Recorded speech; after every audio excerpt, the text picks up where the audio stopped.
Hello student, this is Jyoti Saha from Kedar School.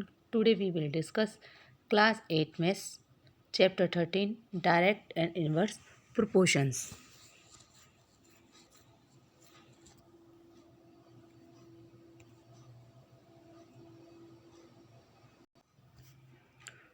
Question number 1, following are the car parking charges near a railway station up to 4 our के लिए हमें 60 rupees पे करनी है, 8 our के लिए 100, 12 our के लिए 140 एंड 24 आवर के लिए 180.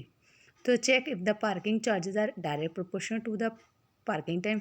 जो चार्जेस लिए गए हैं क्या वो डायरेक्ट प्रोपोर्शनल है या नहीं है. तो स्टूडेंट पहले हमें क्या करना है, ऐसे टेबल बनानी है. इसमें लिखा है नंबर ऑफ़ आवर्स और दूसरी तरफ लिखा है parking charges. Number of hours कितने हमारे 4, 8, 12, 24 और जो पार्किंग चार्जेस हैं वो हैं 60, 100, 140 एंड 180.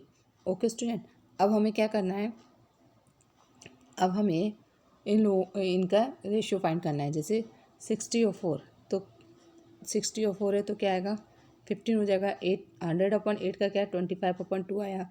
140 और 12 का 35/3 आया. और जो ये 24 और 180 है उनका क्या आया 15/2 आया. ओके स्टूडेंट, अब क्या है ये जो निकल के आ रहा है वो क्या सेम नहीं आ रही है. जो वैल्यू है वो जो चार्जेस हैं वो सेम नहीं आ रहे हैं टाइम के अकॉर्डिंग. तो इसलिए ये जो टेबल दी है उससे हमें ये मालूम पड़ा सॉल्व करने के बाद कि ये डायरेक्ट प्रोपोर्शनल नहीं है. तो ये दिया है each ratio not same therefore the parking charges are not in a direct proportion. ये डायरेक्ट प्रोपोर्शन में नहीं है, अलग अलग वैल्यू निकल के आ रही है इसलिए. क्वेश्चन नंबर 2 में कहा है a mixture of a paint is prepared by mixing 1 part of red pigment with 8 part of the base in the following table. Find the part of the base that need to be added. ये जो 1 part है उसमें हमें red का 1 part लेते हैं तो हमें 8 बेस पार्ट लेना पड़ता है.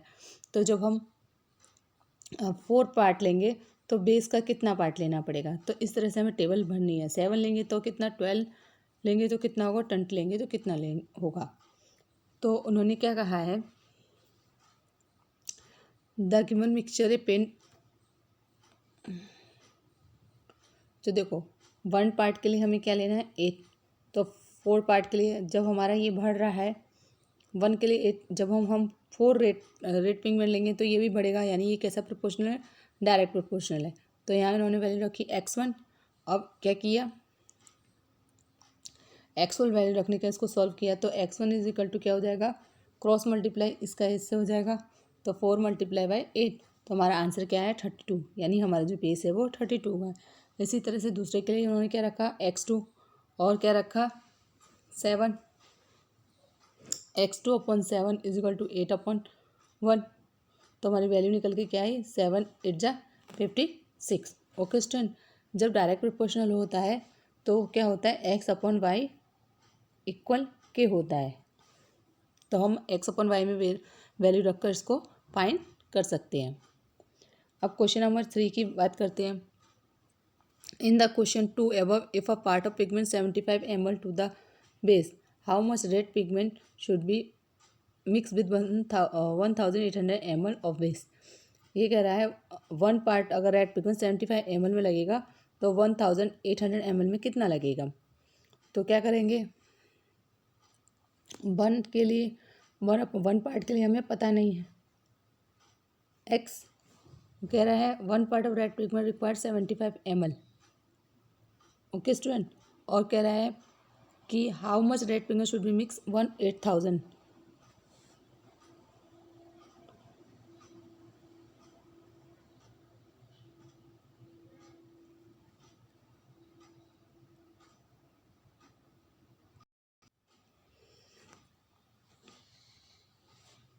वन पार्ट है तो उसके लिए 75 है, ठीक है. अब 1800 है तो इसके लिए हमें क्या लगेगा, हमें मालूम नहीं, हमने माना x.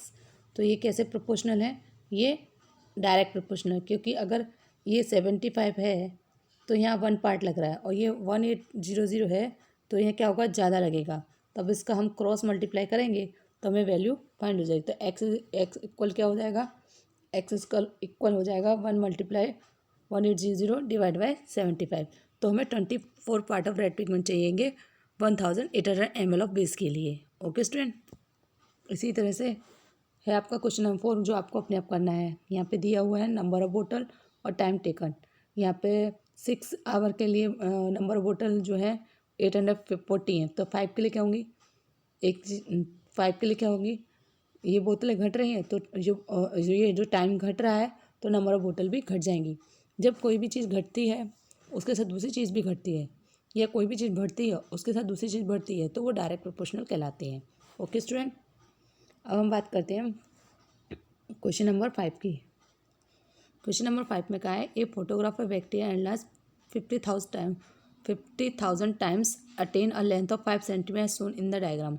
What is the actual length of bacteria, हमें लेंथ जो है एक्चुअल निकालनी है। और दूसरा पूछा है if the photograph is enlarge 20,000 times only तो what would be its enlarge length, और हमें अगर 20,000 कर दें तो उसकी एनलार्ज लेंथ क्या होगी। तो देखो, हमें ओरिजिनल लेंथ निकालने के लिए हमें क्या करना है, ये जो दिया है 5/50,000 दिया है, तो अब क्या करें, ओरिजिनल लेंथ हमारी क्या हो गई, ओरिजिनल लेंथ हमने मानी है कि उसने ओरिजिनल लेंथ पूछी है तो हमें एक्स मान ली जो उसने हमसे पूछा है। और जब नंबर ऑफ टाइम फोटोग्राफ कितना इंक्रीज़ कर सकता है, 1 टाइम ही इंक्रीज़ कर सकता है ओरिजिनल लेंथ को। इसमें हमने वैल्यू पुट करी तो हमारी वैल्यू क्या निकल के आई, 10⁻⁻4। ओके, अब उसने क्या कहा है, उसने कहा है जब 20,000 हो जाती है तब क्या हो जाएगी, ओरिजिनल लेंथ कितनी है, तब हम 20,000 पे ओरिजिनल लेंथ निकालेंगे। तो वही वाला फॉर्मूला कहेंगे 5/50,000 इक्वल y/20,000। ओके स्टूडेंट, इससे हमें y की वैल्यू फाइंड हो जाएगी। देखो यहाँ पे y की वैल्यू फाइंड होकर क्या आई है, y की वैल्यू फाइंड होकर आई है 2 सेंटीमीटर। ओके स्टूडेंट, अब हम बात करते हैं क्वेश्चन नंबर 6 की। क्वेश्चन नंबर 6 में कहा है in a model of a ship the mast is 9 centimetre height while the mast of actual ship is 12 meter height. If the length of ship 28 meter, how long is the model ship? तो model ship का जो length क्या होगी, जब जब model ship है तो उसकी हाइट कितनी है 9 सेंटीमीटर, जो एक्चुअल शिप है और उसकी क्या है 12 मीटर। और यहाँ यूनिट को हमें चेंज करना पड़ेगा। और जब 28 मीटर होगी तो हमारी कितनी होगी, ऐसा उन्होंने पूछा है। ओके स्टूडेंट,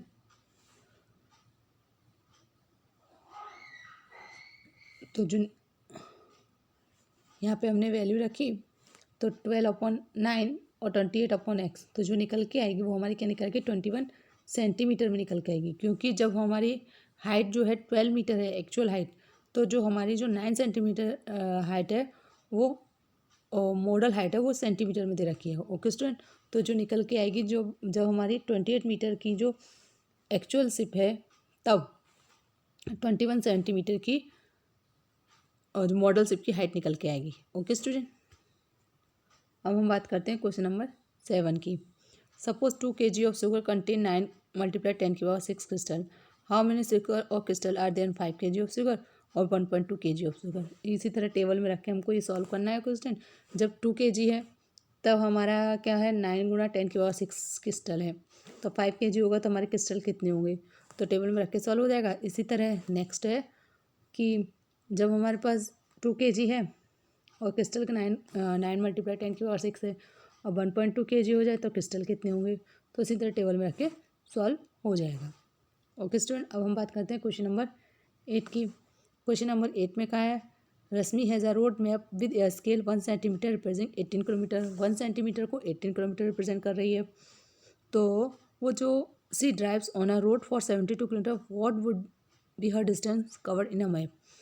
जब वो 72 किलोमीटर चलेगी तो कितना वो रिप्रेजेंट करेगी, तो यहाँ एक्स रख करके ये इक्वल के फॉर्म में रख करके हम सॉल्व करेंगे, हमारी एक्स की वैल्यू निकल आएगी। ओके स्टूडेंट, इसी तरह से आपको क्वेश्चन नंबर 9 और 10 कंटिन्यू करने हैं।